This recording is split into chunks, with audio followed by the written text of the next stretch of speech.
संदेश पहुंचा दीजिएगा कि कलश यात्रा निकाला क्यों जाता है, कलश यात्रा का प्रयोजन क्या है निकालने का। ये सुबह बोलना था, सुबह हो नहीं पाया किसी कारण से, इसलिए उसका अब मैं आपको बता देता हूं। देखिए, कलश कोई भी आप धार्मिक अनुष्ठान करते हैं तो कलश का प्रधान स्थान होता है। यात्रा इसीलिए निकाली जाती है प्रभु कलश की। अच्छा, ध्यानपूर्वक श्रवण कीजिएगा।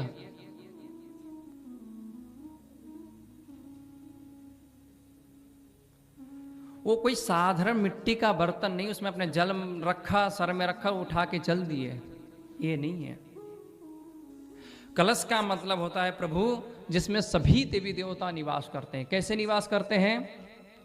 कलशस्य मुखे विष्णु, कलश के मुख में भगवान विष्णु का, कंठे रुद्र समाश्रित, कंठ अर्थात जहां मौली बांधा जाता है उसको कंठ कहते हैं, उसमें भगवान रुद्र का निवास होता है।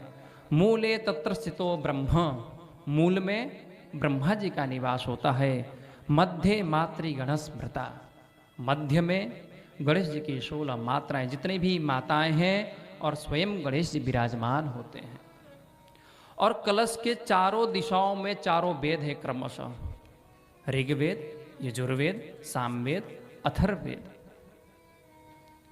और उसमें मंत्रों के द्वारा अपने जो जल डाले हैं, सभी जितने भी नदियां हैं तीर्थ में जो भी उपस्थित हैं, सप्तद्वीप, सप्त नदी, सब उसमें विराजमान है।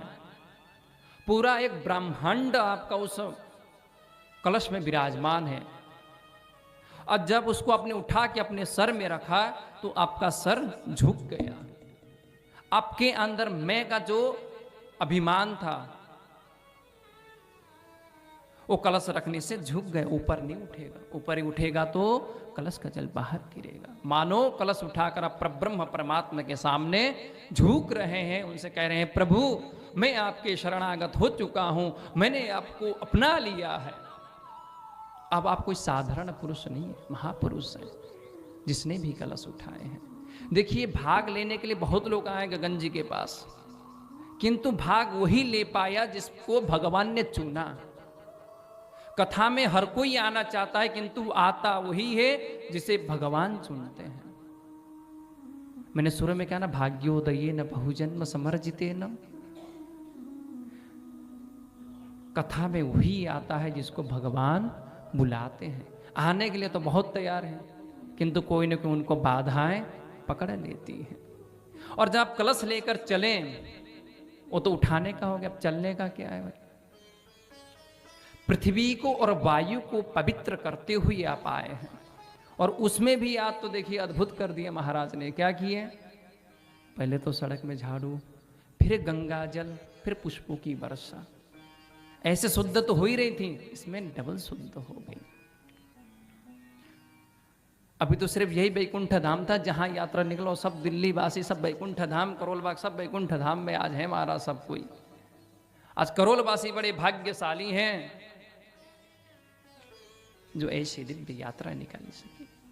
और जब लाकर आपने स्थापित किया, क्योंकि देखिए सभी देवी देवताओं को जब कलश का अमृत लेकर आए थे ना देवताओं, तब श्री सुखदेव जी ने उनको डांटकर भगा दिया था। आगे भी कथा आप सुनेंगे। तो वो सबको कथा सुनने के लिए कैसे आए? देवता लोग ब्रह्मा जी के पास जाते हैं, तब ये ब्राह्मणों के द्वारा जो पूजन के माध्यम से उनको स्थान दिया जाता है। आज अपने पूजन किया तो सभी को बुलाए ना ब्राह्मण देवता ने, बुलाकर स्थान दिया, प्रभु आप यहाँ बैठिए। तो यहाँ सभी देवी देवता उपस्थित हैं, गुरुदेव भगवान उपस्थित हैं और हम सब उपस्थित हैं। ये है कलश की महिमा निकालने की यात्राएं। और जिसने भी इसमें सौभाग्य, उसमें उनको सौभाग्य प्राप्त हुआ है, वो भी बहुत, उनको भी नमन है हमारे तरफ से।